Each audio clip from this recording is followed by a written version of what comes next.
In Super Mario Maker 2, some of the most common glitches are ones that let you clip through objects and walls in ways you aren't supposed to. These are some of my favorite glitches in video games and are the kind I'll be going over today. Before we get started, I'd like to note that all of these glitches work on the 1.0.1 version of the game, which is the game's current version at the time of making this video. Starting off, we have a glitch exclusive to 3D World that lets us clip from a clear pipe into a warp pipe. To get this to work, we need to set up a level with a clear pipe that has an upward entrance and a warp pipe facing downward with an entrance one block away from the clear one. For some reason, this trick will only work if our character is big, so we're going to need to set a mushroom down too. If we enter the clear pipe going upwards, when we go under the warp pipe, as long as we're holding up, we can force our character into it. The glitch is super easy to perform as long as you have the setup built properly. If the warp pipe is too close or too far from the invisible pipe, it won't work. The same issue occurs if you try and enter a pipe at a different direction or without a mushroom. For the next glitch, we'll be heading over to the SMB game style. Here we're going to need to set up a one-way gate, a big mushroom on a track, and a clown car.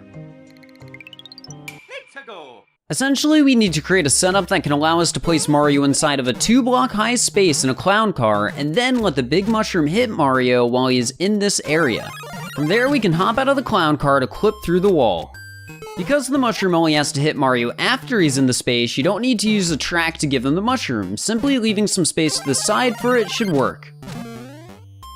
If you try and perform the glitch by grabbing a clown car while Mario is already huge in a 2-block high space, it won't work. But with the right setup, you can clip him back to the other side of the one-way.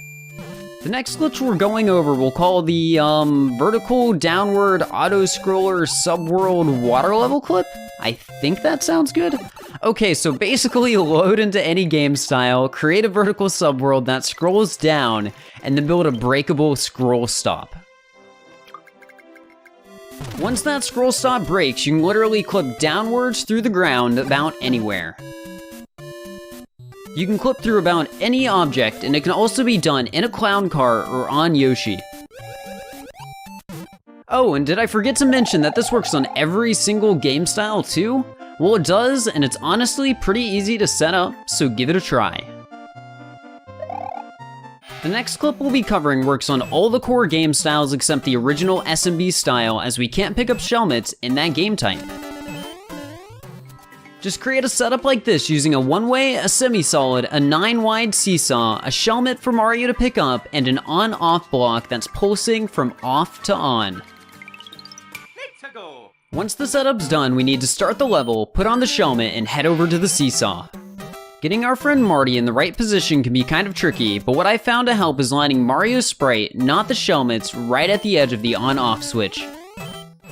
If you've got the position right, Mario will be pushed below the Semisolid and we can jump spam to go under the Seesaw. Our final glitch today is another Semisolid clip.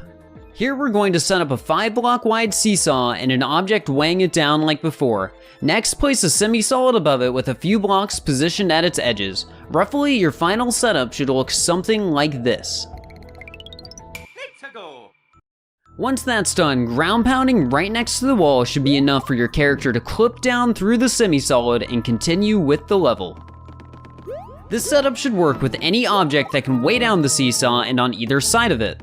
And when I say any object, that includes enemies as well, so you do have a bit of flexibility with how you make your setup.